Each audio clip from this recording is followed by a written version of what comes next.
तो वेलकम है दोस्तों, नमस्कार है आप सभी का। चलिए शुरू करते हैं आज का टॉपिक। और इस वीडियो में हम लोग जानते हैं कि किस टाइप से आपके क्वेश्चन आते हैं MDC 1C introduction to gender equality में। ठीक है, NPU नीलांबर पीतांबर यूनिवर्सिटी का भी एग्ज़ाम चल रहा है और ऐसे में आपका जो मैं पेपर देता हूँ वो डायरेक्टली मैच कर जाता है ना, तो आप लोगों को बहुत ज़्यादा बेनिफिट हो जाता है। चलिए, MDC का पेपर के बाद अंतिम पेपर बचेगा आपका बैक का value added course understanding India का। फिलहाल इसको देख लेते हैं। तो देखिए, टाइमिंग 3 आवर रहेगा। ठीक है, फुल मार्क्स 75 और पास करने के लिए इसमें आपको 30 अंक लाना होगा। कितना नंबर? 30 नंबर।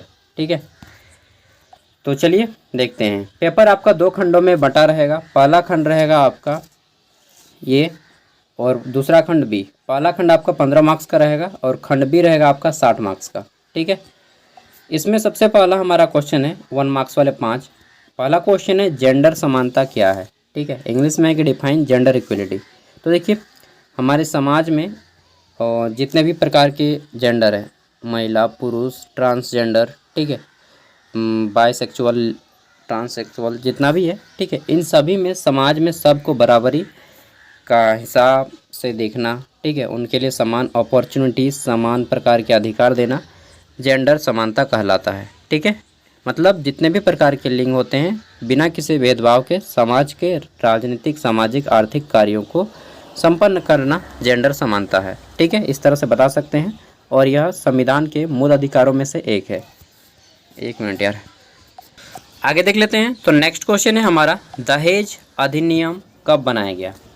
अरे भाई, बनाया तो बहुत पहले गया है, लेकिन इस पे फॉलो केवल वही आदमी करता है जो वास्तव में अंदर से साफ दिल का होता है। 1961 में बनाया गया था। ठीक है, लेकिन पालन करने वाले मात्र कुछ चंद लोग हैं, ठीक है, जो दहेज नहीं लेते हैं। 1961 में दहेज अधिनियम बनाया गया, निषेध अधिनियम, जिसके तहत दहेज लेना और देना दोनों अपराध है। ठीक है, और इसके तहत आपको 3 महीने की सज़ा और कुछ दंड भी लग सकता है। ठीक है, तो अगर देखा जाए तो वास्तव में तो सज़ा वजह छोड़िए, अपने अंतर मन से झांक के देखिए। सच बता रहा हूँ, दहेज नहीं लेने का मन है वो तो एक व्यापार हो जाएगा ना, फिर शादी विवाह कहाँ से रह गया। ठीक है, तो मेरे अकॉर्डिंग नहीं लेना चाहिए। ठीक है, और मैं भी इसका 100% पालन करूँगा। आगे देख लेते हैं। तो 1961 इसका राइट आंसर हो जाएगा। क्वेश्चन है, पितृसत्ता क्या है। ठीक है, और इसको हम लोग बोलते हैं पैट्रियार्की। मातृसत्ता भी होता है, पितृसत्ता, मातृसत्ता। तो पितृसत्ता ऐसी व्यवस्था है जिसमें समाज का कुल या व्यक्ति का कुल या परिवार, ठीक है, पिता के वंशज के आधार पे चलता है, उसको पितृसत्ता बोलते हैं। और मातृसत्ता, जो माता के आधार पे वंशज चले तो उसको मातृसत्ता बोलेंगे। तो इंडिया में, मतलब भारत में, हमारे देश में मैक्सिमम जो है पितृसत्ता माना जाता है। ठीक है, शादी हो के महिला पुरुष के घर जाती हैं, फिर वो अपने पिता के नाम से जाना जाता है। तो जनरली जो है हमारा पितृसत्ता भारत में चलता है। ठीक है, क्योंकि इसमें पुरुषों की प्रधानता पाई जाती है। सिंपल सी बात है, पितृसत्ता है तो पुरुषों की प्रधानता पाई जाती है। ठीक है, नेक्स्ट है हमारा MDG का फुल फॉर्म पूछा गया है।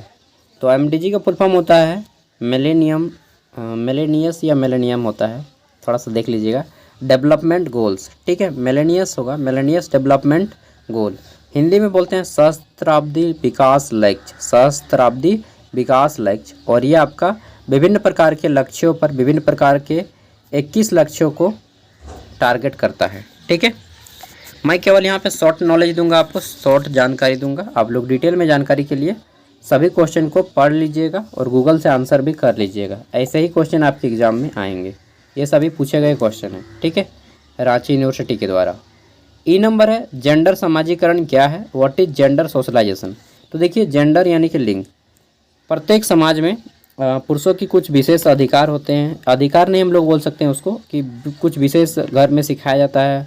ठीक है, महिलाओं को कुछ विशेष सिखाया जाता है, लड़कियों को सिखाया, जैसे कि बोला जाता है, अरे तुम लड़की हो, ज़्यादा ज़ोर से मत हंसो। ठीक है, लड़कों को सिखाया जाता है, रोना धोना नहीं होता है लड़कों की बात। तो ऐसा जो है, उस जेंडर को उस माहौल में ढलना। ठीक है, जैसा समाज है उसी के अकॉर्डिंग उस समाज में उस जेंडर को ढलाना, उसके माहौल में अनुकूल करना, जेंडर समाजीकरण है। उस समाज में मिक्स करना आपको। ठीक है ना, कि आप जो है मतलब ऐसे जीन्स वगैरह नहीं पहन सकते हैं।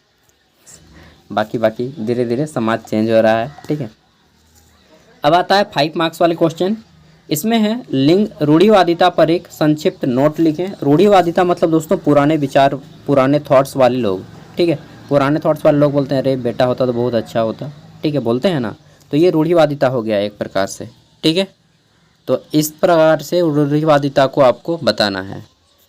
नेक्स्ट है हमारा तीसरा, मीडिया में महिलाओं के प्रतिनिधित्व पर आलोचनात्मक रूप से एक संक्षिप्त टिप्पणी लिखें।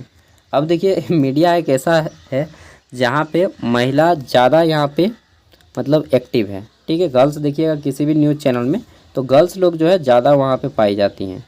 तो क्या कारण है और इसका आपको बताना है, आलोचना यानी कि कमियों को निकालना है किन कारणों से, ठीक है। इंग्लिश में है कि critically right a short comment on representation on women in media, ठीक है। आगे देख लेते हैं। हर जगह पे पुरुषों की मेजोरिटी नहीं है, कुछ जगह पे महिलाओं की भी मेजोरिटी है, तो क्यों है वो भी बताइए। आगे देख लेते हैं। नेक्स्ट क्वेश्चन है हमारा यहाँ पे 15 मार्क्स वाली टोटल 4 क्वेश्चन है। और एक चीज़ बता दूँ, मीडिया एंड मास कम्युनिकेशन का एक कोर्स होता है, ठीक है। मीडिया एंड मास कम्युनिकेशन का एक कोर्स होता है। इसमें जो हमारे फ्रेंड्स लोग हैं मैक्सिमम मैंने देखा है लगभग 80% जो है वहाँ पे गर्ल्स हैं, ठीक है। 20% ही बॉयज़ मतलब क्लास करते हैं, ठीक है। जब मैं अपना पीजी कर रहा था पोस्ट ग्रेजुएशन, ठीक है, मेरा पीजी फाइनल हो गया इसी साल, तो मैक्सिमम वहाँ पे गर्ल्स ही आती थी। नेक्स्ट है हमारा समाज में जेंडर समानता। समाज में जेंडर यानी कि लिंग समानता और लैंगिक समानता के महत्व पर एक निबंध लिखें। देखिए यहाँ पे दो चीज़ है, एक है लिंग समानता और एक है लैंगिक समानता, ठीक है। इन दोनों का क्या इम्पोर्टेंस है ये चीज़ बताना है। कहाँ पे इम्पोर्टेंस? तो हमारे समाज में, ठीक है। ये सभी 15 मार्क्स वाले हैं और 15 मार्क्स वाले क्वेश्चन का आंसर आपको 4 पेज में करना है। एक पेज में एक खड़ा पन्ना में 2 पेज होते हैं, जैसे एक साइड भी इधर एक साइड इधर, ठीक है। तो 2 खड़ा पन्ना में आपको 15 मार्क्स वाले क्वेश्चन का आंसर करना है, तब जाकर आपको अच्छे से मार्क्स मिलेगा, ठीक है। अगर आप करेंगे इतना तो आपको डेफिनेटली बता रहा हूँ कम से कम अगर अच्छा राइटिंग रहा तो 12 मार्क्स मिल जाएगा 15 में, ठीक है। ख़राब राइटिंग है फिर भी आपको 10 मार्क्स मिल जाएगा, समझ रहे हैं ना। तो अगर 4 को बनाते हैं तो 10 चौका 40 नंबर यहीं से आ जाएगा और उधर 15 में 10 नंबर तो 50 नंबर, ठीक है। कम से कम 75 में 50 नंबर लेते आते हैं आप, यानी कि 60% प्लस, ठीक है। नेक्स्ट हमारा क्वेश्चन है शिक्षा और राजनीतिक संस्थानों में या के विशेष संदर्भ में जेंडर असमानता वाली संस्थाओं पर आलोचनात्मक मूल्यांकन करें। अब आपको बताना है कि किस प्रकार के शिक्षा में केवल महिलाओं की मेजॉरिटी है या केवल पुरुषों की मेजॉरिटी है और किन किन से राजनीतिक पार्टियों में, ठीक है, विशेष रूप से कितना प्रतिशत महिलाओं का है, कितना प्रतिशत पुरुषों का है, ये सब आपको जान लेने हैं, ठीक है। और वो चीज़ बताने हैं, ठीक है, सेंसस में। साथ ही आपको आरक्षण में ये भी बताना है, जैसे कि स्थानीय पंचायत होता है, ग्राम पंचायत वगैरह, वहाँ पे महिलाओं के लिए मैक्सिमम सीटें आरक्षित होती हैं। तो क्या करता है आदमी लोग, अपने वाइफ को खड़ा कर देता है और चुनाव में जब जीत जाते हैं तो बोलते हैं हम पुरुष प्रधान हैं, ठीक है, आधा हिस्सा मेरा है, मतलब आधा अधिकार मेरा है, ठीक है।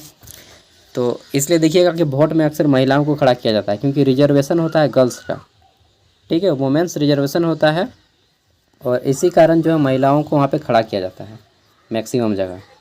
अगला है शक्तियों और कार्यों के संदर्भ में झारखंड राज्य महिला आयोग का वर्णन करें।